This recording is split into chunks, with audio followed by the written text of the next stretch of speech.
the Institute of Human Performance, they make me so strong for that division. People don't realize like how strong I am for that division. So I was ready, I was training, I was looking for a fight. I had a tournament that was today and tomorrow, the biggest grappling tournament, ADCC. So I was getting ready. As soon as I saw the news that Grant Nelson was looking for a fight, that Thiago pulled out, I don't think twice. I don't even ask my coach. I just asked for the fight, call my manager, call the UFC, they give me the fight. Then I let the coach know, hey, we got another short notice. But I'm pretty happy with my performance. Gunnar was a tough one. I need to be very smart, but I think I execute the game plan as me and my coach planned, like with a lot of leg kicks, trying to work the takedown. It was a little hard to get takedowns. Like I said, I want to grapple a lot more with him, but it was very hard to break that karate distance. So I was kind of putting pressure slowly. He was doing a good job. He was bigger than me, longer than me, but I'm happy with my performance, especially only 2 weeks, and the guy is a high-level guy, so I'm really happy with my performance. Yeah, definitely, and you know, your last fight was also short notice, Yes. and it was your return to welterweight. Are you going to be planning to stay at welterweight? I hope so. I think I'm doing good. 2 weeks notice, I just beat an unbeatable Russian guy, very tough, Alexei Kunchenko. And it's not only 2 weeks notice, it's like 14, 13 days to the fight. So I have 1 week training, and the 2 short notice fight, I had to travel so long. Like, I live in Florida. The first short notice was in Uruguay, so it was 10 hours flight. And I had got adjusted to the time, got back, training, another short notice. 1 week training and travel. It's not 2 weeks notice, it's not 2 weeks notice. 1 week at the gym, and the other week's here with the international flight, with all the jet lag. We have 6 hours difference here from Florida, so I think I was physically ready, but mentally I gotta do a lot of little adjustments to these fights, and like I said, I'm proud to have the team that I have, to be surrounded with people that I am, my wife, my family, my coach, and it's just the beginning, and yes, I'm gonna be a welterweight for sure, 100%. So you called out, sorry, last one from me, you called out Neil Magny for December. What interests you about going up against Neil Magny? It's just a number. I saw the rankings, number 15.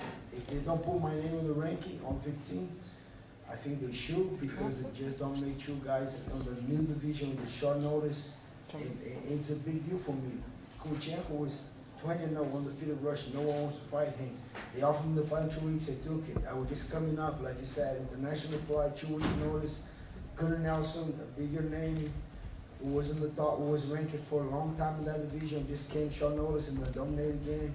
I hope my name is on the ranking next week. If not, I would take Gilbert Nelson, or I would stay ready. If someone get hurt, you guys get with me, I would take the fight. Right here, Gilbert. Congrats on the victory. Thank you. It's your first time in your UFC career that you have had a 4-fight win streak. Yes. What do you contribute that to? I think it's so much things that I'm being just being more professional. But like I said, it's my team. I think I do an amazing job with Henry Hoof, with Kami Barzini, Coach G. Jones. I have Shamil Mikhaev, he was here helping me out. Onj was here too, helping me.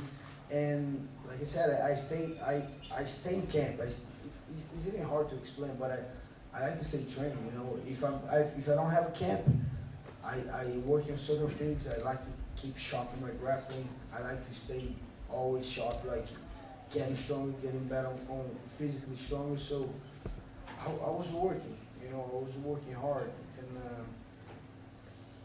I don't know. I think I like to stay ready. You know, something happened, I can ramp up a little bit, but the thing is, like to that fight, I could ramp a little bit big, so I'm on the fight. I just need 1 week of rest, but I cannot get like 2 months rest and go all the way down. That would be too much. So I will rest enough to my body recover, and then I'm going to start training again. And if they call me in 2 weeks, boom, I ramp up again. The thing is, I hate to get lazy, you know, to don't do nothing, to do. If I don't go to the training, I saw Henry doing the story, everybody training, I just get mad at home, like, what am I doing here, you know? So I like to stay training, to stay busy, and that's what I'm going to keep doing. The plan was to compete at ADCC as well, right? Yes. Do you still plan on doing that after the fight? I wish, but it's in LA. They started today, but Yeah, okay. I wish I could fly there right now into the ATC, but it's not possible. But I wish. It's a great tournament, but I'm pretty happy with here in Denmark. I had a great time right here. My coach, we walked around today, and I'm very happy with the performance. If Neil Magny isn't available, do you have other opponents in mind? I have anybody.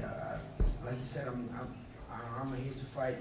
The Cowboy said, Cowboy made his mark. I'm going to make my mark. And when I work these guys, I'm going to keep training. I'm going to go into their ranks without hesitating. Anyone get hurt? I don't need the full camp.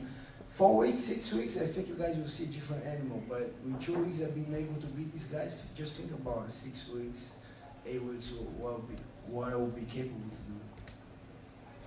do. Hello, Gilbert. Congratulations on the win. Thank you. Was there any aspect of Gunnar Nelson's skill set which was surprising to you during the fight? Like I said, nothing surprised me. I have a great team. A lot of guys that can do that same style. And the only thing, he was long. I think a little tricky with the distance. I gotta watch out a little bit. But I got mad on the first one that I was looking for the takedown. I kind of make it tricky, but I end up getting bottom. I gotta work a little bit on the bottom. I think he stole that round from me. And I know I was coming a little behind, so I pushed him on the second round with the nice judo throw that I did with the flying knee. Second round, I had a nice double leg too. I think it was more the style a little bit that step by step I was getting more comfortable. But nothing surprised me, but I just got to adjust a little bit with his stance that he does. But I felt great. This one was your 20th fight in your MMA career. You only lost 3 times during that. Is there any loss would you like to take the revenge maybe in the future? I know you have a different weight class than in the beginning fighting in the UFC, but how about that? I only have 3 losses, and to be honest right now, I'm thankful for this loss because I learned so much that made me a better fighter. And if it happens, it will happen. But the 3 guys that I lost, one guy is a Russian guy, a high level, he's not even more in the UFC. The other 2 guys, one is losing. I'm not even gonna say his name because he's not doing good right now. The other one is a lightweight, so I rather fight the ranking guy on top of me. You know, that gives you welterweight. I'm here to stay. I think I'm very strong, and think about what I just did. What I just did like a couple weeks ago, just 2 weeks notice. I think with at least 4 to 6 weeks, I think I'll be dominating these guys. One more again. Can I take the microphone? Do anybody have a microphone? Too far from you. But let's say you did some push-ups after the fight inside the cage. You wanted to show everybody that you were capable of getting inside like another 2 rounds?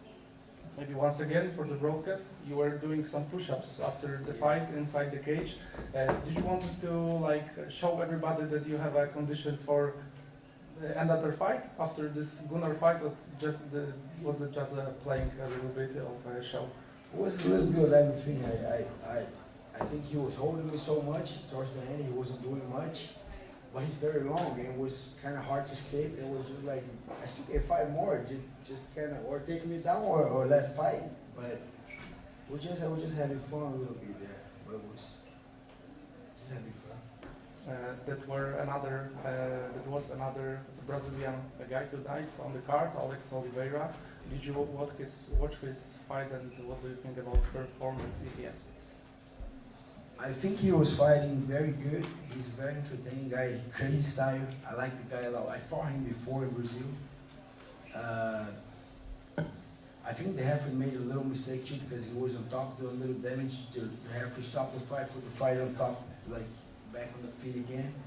And I think after that, he kind of break a little bit mentally. The guy was able to take him down and do a lot of damage, but I think you got to be mentally on the game, you know, like with a great team, with the people behind. If they saw something click a little bit mental on you, they'll be able to bring you back.